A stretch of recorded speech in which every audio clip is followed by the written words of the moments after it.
A big issue was in some of those games, you still had Kris Letang that was struggling to succeed. Not going to say he's all the way back. We're going to talk about Tristan Jarry and whether or not he's all the way back a little later in this segment.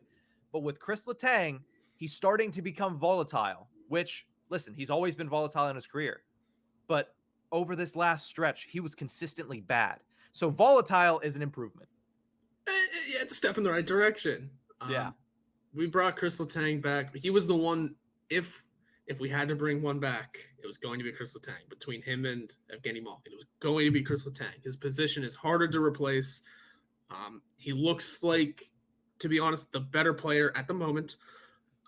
He looked like the better player over the summer, just still putting up 20-some minutes a night, not looking gassed ever, and just being a consistent force. He was coming off of a career year, whereas Malkin you're looking at and saying he's coming off of a ton of injuries, slowing down, getting older, this, that, the other.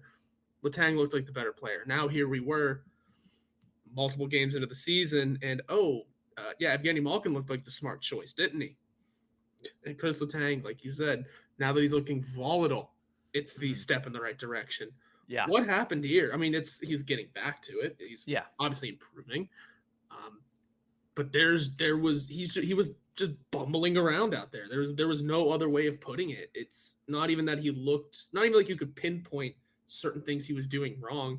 When he was paired with Dumoulin, especially, they just looked like they didn't know how to play the sport. They looked like they were playing with their like, wrong hands. It just looked weird and bad. Yeah. That's why the only way I was able to describe it was they were just bumbling themselves. Mm-hmm. And here's the thing I'm going to say about Kris Letang's performance. Like, you look at his road trip, horrible against the Minnesota Wild. Absolutely horrendous. Really good performance against Winnipeg. Pretty good performance against Chicago. Still had his moments. Volatile, like I said. But I'm going to preach patience with Kris Letang. I know a lot of the fan base is getting very upset, very impatient, very, mad at Kris Letang from his performance. And I will say this. There was a stretch there where he was completely awful, and he needs to be better than that. But I will also say this. For a long time, he was anchored to Brian Dumoulin this season. Yes. And Dumoulin, he doesn't belong on that top pairing anymore. That era is over. So he was anchored to Brian Dumoulin. You put Marcus Pettersson on that first pairing. Now, Pettersson has been the Penguins' best defensive defenseman. Between him, and honestly, I'll give P.O. Joseph some shine there. Between him and P.O. Joseph, those are the best defensemen the Penguins have had. Mm-hmm. You put Pettersson up there. It's going to take some time. Just similar, if you watch football, Cincinnati Bengals rebuilt their offensive line this offseason. And guess what? It got caved in week 1 by the Steelers. But as time goes along, you build that chemistry. They've never played together before. Mm-hmm. You build that chemistry, and now, listen, they're not the best offensive line in football, but top half, top 10, potentially. With Kris Letang, it's a similar thing with a Marcus Pettersson. He's never played with him before. You talk about Letang, Joseph, they played a little bit. Even that, it's going to take some time for Pettersson and for Letang to get on the same page. So I'm preaching patience. Now, do I think that his performance when it was all bad was acceptable? No, it's not. But if you see games like you did against Winnipeg, if you see games like you did against Chicago, and it's a microcosm of what I want to see. 2 out of 3 games, I need to see Kris Letang playing good hockey. Even if it's not a full game of good hockey, I need to see good hockey. We saw that, especially in Winnipeg. We saw that at times in Chicago. It needs to get better, and I believe it will get better, especially once his chemistry with Pettersson starts to grow like it has been already. Yeah, this is something you're absolutely allowed to take your time on. He's still, regardless of good or bad play, he's still playing 23 minutes a night. So he's going to, again, it's like we always said with Letang. He plays the most amount of minutes. He's going to make the most amount of mistakes. You just kind of have to take the good with the bad. And that's part of it. That is part of the discussion of being patient with Kris Letang. He's going to have his downs. Let him, find his ups. Mm-hmm. Marcus Pettersson playing alongside of him, while it isn't ideal in the grand scheme of Penguins lineup, it looks good. And this is another thing too. Another reason why you're able to be patient with Kris Letang is we have a good defense now. They've all kind of molded together that, Marcus Pettersson is good enough to be an option on the first slide. Remember when we were discussing in the offseason, well, if you trade away Dumoulin, who's your option next to him? Pettersson? Yeah.